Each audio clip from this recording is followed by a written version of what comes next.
नमस्कार दोस्तों, एक बार फिर से आप सभी लोगों का स्वागत करता हूं 23 फरवरी 2019 के करंट अफेयर्स के इस वीडियो में। वीडियो को लाइक और शेयर करने में कंजूसी बिल्कुल मत करना, क्योंकि बहुत मेहनत लगती है डेली के ये वीडियोस बनाने के लिए। देखो, अभी रिसेंट में आपने भी सुना होगा, साउथ कोरिया का नाम बहुत ज़्यादा न्यूज़ में चल रहा है। क्योंकि आपको शायद नहीं पता होगा, जो भारत के प्रधानमंत्री हैं श्री नरेंद्र मोदी जी साउथ कोरिया की 2 दिन की विजिट पर गए हुए हैं। तो यहाँ पर साउथ कोरिया कहाँ पर है, वहाँ के राष्ट्रपति प्रेसिडेंट का नाम क्या है, ये आपको पता होना चाहिए। तो देखो, हमारा जो रिलेशन है साउथ कोरिया के साथ में कई हद तक सही है। तो यहाँ पर आप देखोगे, ये रहा भारत, और भारत से इस तरफ आप चलेंगे, ये यहाँ पर जो ये लोकेशन आपको दिख रही है जहाँ पर चाइना खत्म सा हो रहा है, या तो इस कॉर्नर पर लाल कलर से ये आपको साउथ कोरिया दिख जाएगा। ठीक है, अगर इसी मैप को हम लोग लार्ज करें तो कुछ इस तरीके से ये मैप आपको दिखेगा। अब यहाँ पर देखो आप, बहुत ही मज़ेदार मैप है, मेरा भी one of the favourite map में से एक है। यहाँ पर देखो, ये चाइना जुड़ा हुआ है, ठीक है। साउथ कोरिया ये रहा, साउथ कोरिया से ऊपर जुड़ा हुआ है नॉर्थ कोरिया, ठीक है। और उसी के नीचे आपको मिल जाएगा जापान। तो देखो कितना, मतलब 2-3 कंट्री कितने पास पास में जुड़े हुए हैं, देखो। और सारे कंट्रीज ऐसे हैं कि जो कि न्यूज़ में रहते हैं, Japan, south Korea, north Korea, China, ठीक है। तो यहाँ पर हम लोग लेकिन जानेंगे कि साउथ कोरिया की लोकेशन क्या है। आई होप आपके मन में कुछ तो आइडिया आपको मिला होगा। अब देखो, साउथ कोरिया में पीएम मोदी गए हुए हैं, तो क्वेश्चन क्या बन सकता है वो डिस्कस करते हैं। तो यहाँ पर ये फोटो आप देख सकते हैं कि भारत का कितने अच्छे तरीके से वहाँ पर स्वागत किया गया है, जो कि हम सभी के लिए प्राउड की बात है। अब देखो क्वेश्चन क्या बना है। प्रधानमंत्री नरेंद्र मोदी दक्षिण कोरिया की 2 दिवसीय यात्रा पर हैं, ठीक है। दक्षिण कोरिया के राष्ट्रपति का नाम क्या है ये आपको बताना है। तो यहाँ पर प्रेसिडेंट का नाम है Moon Jae in. Option A यहाँ पर बिल्कुल सही हो जाएगा, मून जे इन यहाँ इनका नाम हो जाएगा। यहाँ पर एक नाम लिखा है किम योंग जिम, ठीक है। इस पर आप लोग टिक मत कर देना, क्योंकि ये नॉर्थ कोरिया का तानाशाह है। यहाँ पर बात हो रही है साउथ कोरिया की। नॉर्थ कोरिया साउथ कोरिया दोनों अलग हैं, दोनों अलग अलग देश हैं। तो यहाँ पर मून जे इन इसका राइट आंसर हो जाएगा। मोदी जी वहाँ पर गए हुए हैं, इसका फोटो आप लोग देख लेंगे। नॉर्थ को यहाँ पर एक और क्वेश्चन इंपॉर्टेंट बनता है कि साउथ कोरिया की तरफ से एक अवार्ड है जिसका नाम है सियोल शांति पुरस्कार, ठीक है। भारत की तरफ से प्रधानमंत्री नरेंद्र मोदी जी इकलौते ऐसे व्यक्ति बने हैं जिन्हें सियोल शांति पुरस्कार से सम्मानित किया गया है, क्योंकि ऐसा मानते हैं दक्षिण कोरिया वाले कि मोदी जी ने अंतर्राष्ट्रीय सहयोग का काम किया है, वैश्विक विकास का काम किया है, और मानव विकास के प्रति उनका समर्पण की जो भावना है, उन सभी को देखते हुए यहाँ पर सियोल शांति पुरस्कार उन्हें दिया गया है। तो एक क्वेश्चन और बन जाता है जिसको याद रखेंगे। अगर आपसे पूछा जाए कि बताओ बच्चों, सियोल शांति पुरस्कार 2019 में किस को प्रदान किया गया है, तो आप तुरंत टिक कर दोगे, प्रधानमंत्री नरेंद्र मोदी जी को सियोल शांति पुरस्कार से सम्मानित किया गया है। तो यहाँ पर एक और चीज समझ लेते हैं। चूंकि गांधी जी की 150वीं जयंती भी आएगी, उसके उपलक्ष्य में योनसेई यूनिवर्सिटी में यहाँ पर गांधी जी की एक प्रतिमा का अनावरण भी किया जाएगा, ठीक है, जिसकी फोटो मैं कल आपको दिखा दूंगा, कल मेरे पास में आ जाएगी। आगे चलते हैं यहाँ पर अगले क्वेश्चन की तरफ। देखो, मोदी जी वहाँ पर गए हुए थे, उससे पहले सऊदी अरेबिया के क्राउन प्रिंस जो हैं वो भारत की यात्रा पर आए थे। आपको पता होगा, पहले जो वो क्राउन प्रिंस हैं, पहले वो गए थे पाकिस्तान, पाकिस्तान जाने के बाद में आए थे भारत, ठीक है। तो यहाँ पर जो सऊदी अरेबिया के क्राउन प्रिंस हैं, जिनकी भारत यात्रा के दौरान कितने बिलियन डॉलर का भारत में निवेश करने की घोषणा उन्होंने की है। तो यहाँ पर जो उन्होंने घोषणा करी है, उन्होंने बताया है कुल मिलाकर 100 बिलियन डॉलर का जो निवेश है वो भारत में करने के लिए उन्होंने यहाँ पर एक सहमति जताई है। तो यहाँ पर आप देख सकते हैं कि सऊदी अरेबिया के जो प्रिंस हैं, और मोदी जी के बीच में ऑफिशियल एक मीटअप होता हुआ, जहां पर उन्होंने अनाउंस किया है कि भारत में वो $100 मिलियन का अनाउंसमेंट करेंगे यहाँ पर निवेश करने के लिए। इसी तरीके से आगे चलते हैं, यहाँ पर आप देखेंगे सऊदी अरेबिया को भी देख लेते हैं मैप में। तो ये रहा भारत, और भारत से गल्फ कंट्रीज की तरफ आएंगे तो सऊदी अरेबिया लाल कलर से आपको दिख जाएगा। इसको और थोड़ा सा लार्ज करके अगर हम लोग देखेंगे तो आई थिंक आप लोग इसको देख पा रहे होंगे। तो यहाँ पर देखो, अगर आपको दिख नहीं रहा है फिर भी बातों को सुनते रहिए। सऊदी अरेबिया के नीचे से ही बगल से ये जो आपको सागर दिख रहा है, इसका नाम है अरेबियन सी। और यहाँ पर ये जो गलियारा, जो छोटा सा यहाँ पर आपको नैरो स्पेस दिख रहा है, इसको बोलते हैं रेड सी।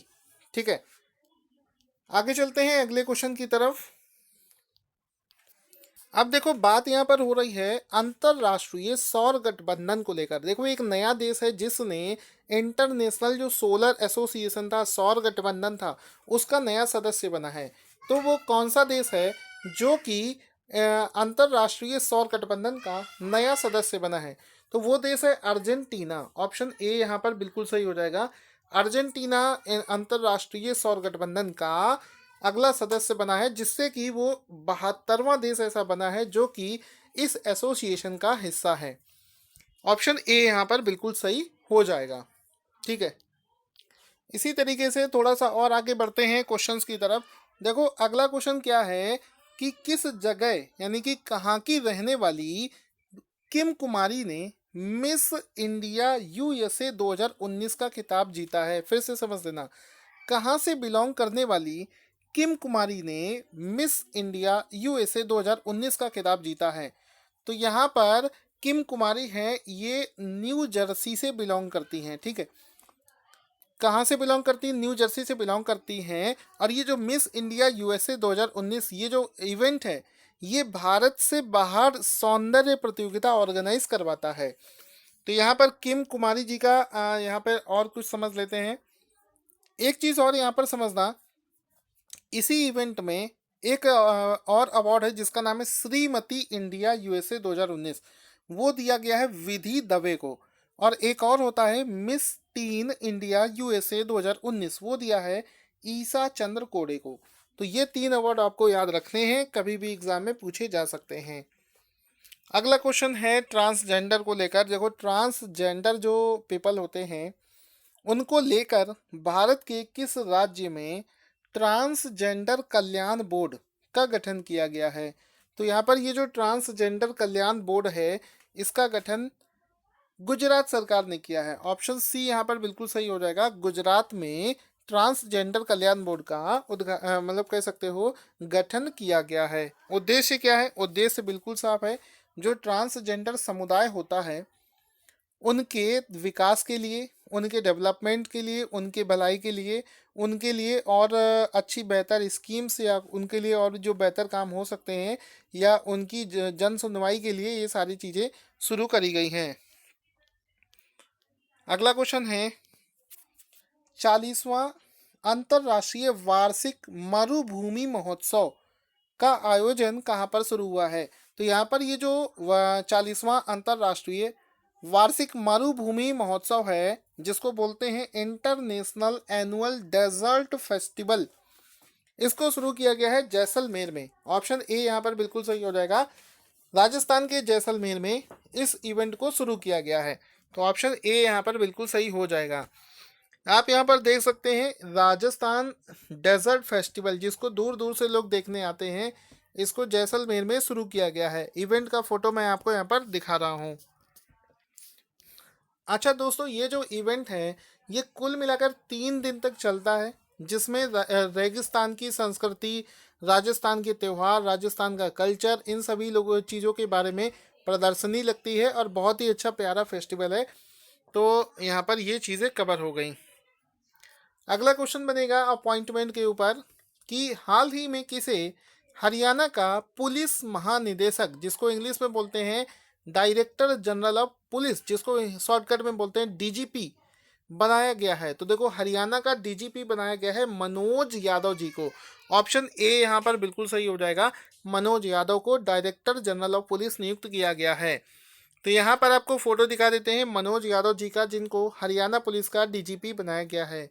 एक नाम मुझे यहाँ पर थोड़ा सा और खटक रहा है, देखो यहाँ पर ये जो नाम लिखा है गुप्तेश्वर पांडे, इनको हाल ही में बिहार का डीजीपी बनाया गया था। तो ये भी आप रिवीजन कर लीजिए, मैंने आपको क्वेश्चन भी करवाया था। बिहार का डीजीपी कौन है? गुप्तेश्वर पांडे। हरियाणा का डीजीपी कौन है? मनोज यादव। ठीक है, दोनों चीजें आप याद रखेंगे तो आपके लिए अच्छा होगा। अगला क्वेश्चन क्या है दोस्तों? World day of social justice कब मनाया जाता है, जिसको हिंदी में बोलते हैं कि विश्व सामाजिक न्याय दिवस प्रतिवर्ष किस दिन मनाया जाता है? तो इसका देखो राइट आंसर हो जाएगा 20 फरवरी को प्रतिवर्ष world day of social justice celebrate किया जाता है। अगला क्वेश्चन है, विश्व सामाजिक न्याय दिवस का विषय क्या है, सब्जेक्ट क्या है? तो यहाँ पर ये जो इस बार का जो विश्व सामाजिक न्याय दिवस है, उसका जो सब्जेक्ट है वो है if you want peace and development work for social justice. Option B इसका राइट आंसर हो जाएगा। विश्व सामाजिक न्याय दिवस का जो सब्जेक्ट है या थीम कह सकते हो वो है if you want peace and development work for social justice. आगे चलते हैं स्पोर्ट्स करंट अफेयर्स के ऊपर। क्वेश्चन बनेगा दोस्तों, स्क्वैश खिलाड़ियों में से एक जिनका नाम है निकोल डेविड ने अपनी सेवानिवृत्ति की घोषणा की है, वह किस देश की हैं? तो यहाँ पर जो निकोल डेविस हैं, जो कि स्क्वैश की बहुत ही अच्छी प्लेयर रही हैं, वो मलेशिया देश से बिलोंग करती हैं। यहाँ पर आपको बता दें कि ये जो निकोल डेविस हैं, जिनका फोटो यहाँ पर आपको दिख रहा है, ये 8 बार वर्ल्ड चैंपियनशिप को जीत चुकी हैं, 8 बार जीत चुकी हैं। और स्क्वैश में इनका नाम बहुत ही ज़्यादा फेमस है। जैसे हम लोग विराट कोहली को मानते हैं, इसी तरीके से स्क्वैश में इनका नाम बहुत ज़्यादा फेमस है। तो ये मलेशिया से बिलोंग करती हैं। ऑप्शन ए यहाँ पर बिल्कुल सही हो जाएगा। आगे चलते हैं। तो दोस्तों मज़ा तो आया होगा आपको। देखो यहाँ पर ये तो हो गया करंट अफेयर्स के क्वेश्चन आज के। अब थोड़ा सा रिवीजन कर लेते हैं। देखो आज का सबसे पहला क्वेश्चन जिसका आंसर आपको देना है, इंटरनेशनल विजन जीरो कॉन्फ्रेंस कहाँ पर ऑर्गेनाइज की गई है? 8वां विश्व CSR सम्मेलन 2019 कहाँ पर शुरू किया गया है? किस स्थान पर चौथा भारत आसियान एक्सपो सम्मेलन शुरू किया गया है? तो दोस्तों आप लोगों से उम्मीद करता हूं कि वीडियो को पूरा प्यार मिलेगा। वीडियो को लाइक और शेयर करने में कंजूसी बिल्कुल मत किया जाए।